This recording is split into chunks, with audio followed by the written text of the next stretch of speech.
You think 30 days of dieting means fat loss, but your body has a completely different plan. What I'm about to show you will change everything you thought you knew about cutting calories. Because the truth, your body doesn't want you to lose weight, and it will fight you every single day to keep it. Week 1, the honeymoon phase, day 1. You're 500 calories under maintenance. The scale drops 3 pounds in 72 hours. You feel invincible. But here's what's actually happening inside your body. Your glycogen stores, the sugar your muscles keep for energy, are being depleted. Each gram of glycogen holds 3 to 4 grams of water. You're not losing fat yet. You're losing water weight. Think of your body like a car with 2 fuel tanks.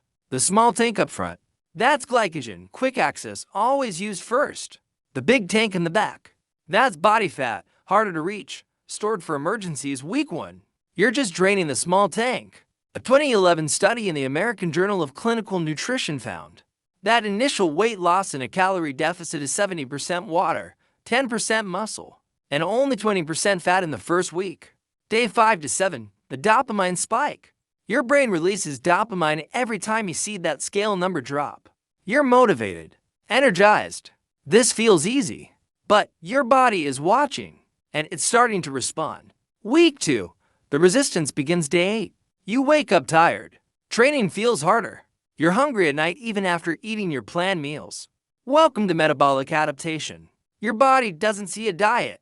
It sees starvation. And it has one mission: survival. Here's what happens. Leptin drops. Leptin, the hormone that tells your brain we have enough energy, plummets by 30 to 50% within 7 to 10 days of calorie restriction. Research from Rockefeller University showed that even a 10% reduction in body weight causes leptin to drop dramatically, triggering intense hunger signals. Leptin is like your body's fuel gauge. When it drops, your brain doesn't see diet going well, it sees the needle hitting empty. Emergency protocols activate. Ghrelin rises.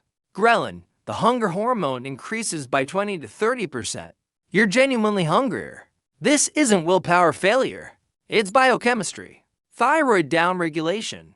Your thyroid hormone T3 drops by 15 to 20%. This slows your metabolism. Your body is trying to conserve energy. A 2008 study in the Journal of Clinical Endocrinology and Metabolism found that metabolic rate can decrease by 10 to 15% beyond what is expected from weight loss alone. Day 10 to 14, the mental battle. You're eating the same calories, but the scale isn't moving like week 1. You feel colder. Your workouts suck. Your body has slowed everything down to match your lower calorie intake. This is called adaptive thermogenesis, and it's your body's survival mechanism, working exactly as designed. Week 3, the plateau. Day 15 to 21. The scale hasn't moved in 5 days. You're eating 2,000 calories. You should be losing weight, but you're not, because your body isn't the same body anymore. Your NEAT non-exercise activity thermogenesis, the calories you burn through daily movement, is dropped by 100 to 300 calories per day. You're unconsciously moving less.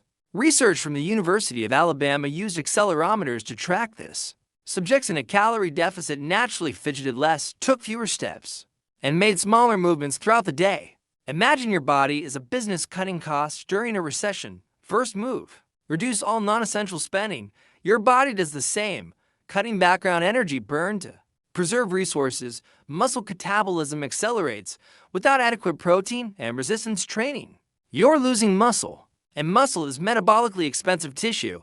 It burns 6 calories per pound per day at rest. A 2016 study in the International Journal of Sport Nutrition showed that individuals in a calorie deficit without resistance training lost 25% of their weight from muscle mass. Day 18, the psychological warfare. Your brain fog increases. Cortisol, the stress hormone, arises. You're irritable. Food is all you think about. Research from Columbia University found that dieters showed increased brain activity in reward centers when shown pictures of high-calorie foods similar to addiction patterns. You're not weak. You're fighting 100,000 years of evolutionary programming designed to prevent starvation. Week 4, the breaking point, or the breakthrough, day 20 to 30. This is where most people quit or double down, make things worse. The Topoth's Path 1, panic mode. You slash calories further. 2,000 becomes 1,500. You add cardio. 2 hours a day now. The scale moves briefly, then stops again. You're exhausted. Hormones tanked. Muscle disappearing. This is metabolic damage. Path 2. The strategic response. You understand what's happening. You work with your biology, not against it. The breakthrough protocol. 1. Strategic refeeds. Increase calories to maintenance for 1 to 2 days per week.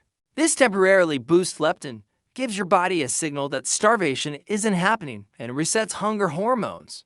A 2017 study in the International Journal of Obesity found that intermittent dieting, 2 weeks deficit, 2 weeks maintenance, resulted in greater fat loss and better metabolic preservation than continuous dieting. Think of your metabolism like a campfire. Constant low calories? The fire dies to embers. A refeed is throwing on logs, getting that fire roaring again before going back to controlled burning. 2. Prioritize protein.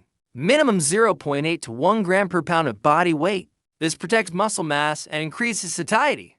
Research from McMaster University showed that high protein intake during calorie deficit reduced muscle loss by 60% compared to moderate protein. 3. Resistance training is non-negotiable.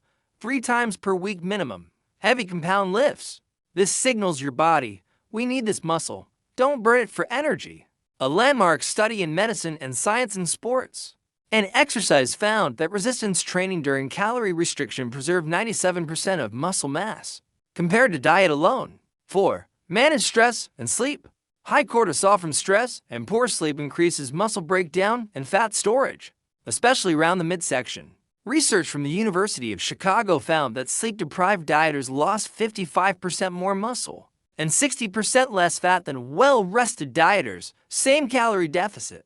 The revelation: here's what really happened in those 30 days and what most people miss. If you did it right, fat loss 4 to 6 pounds of actual body fat. Muscle, maintain or minimal loss with proper protein and training. Metabolic rate, slightly reduced but preserved through strategic interventions. Hormones, cyclically managed through refeeds. If you crashed, fat loss 2 to 3 pounds.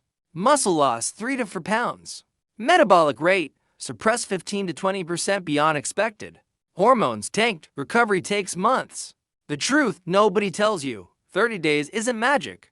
It's education. Your first deficit teaches you how your body responds. The hunger patterns, the energy dips, the plateau timing. Learning to diet is like learning to drive in different weather. You need to feel the car slide on ice, learn where it grips, understand the limits, before you can truly control it. So you have two choices: fight your biology and lose, or learn its language and win. The next 30 days? Track your metrics, weight, measurements, strength, energy. Adjust based on response, not emotion. Remember, your body is designed to survive, not to have apps, but with the right strategy. You can have both. The scale isn't your enemy. Ignorance is. Now you know what's really happening inside. Use it.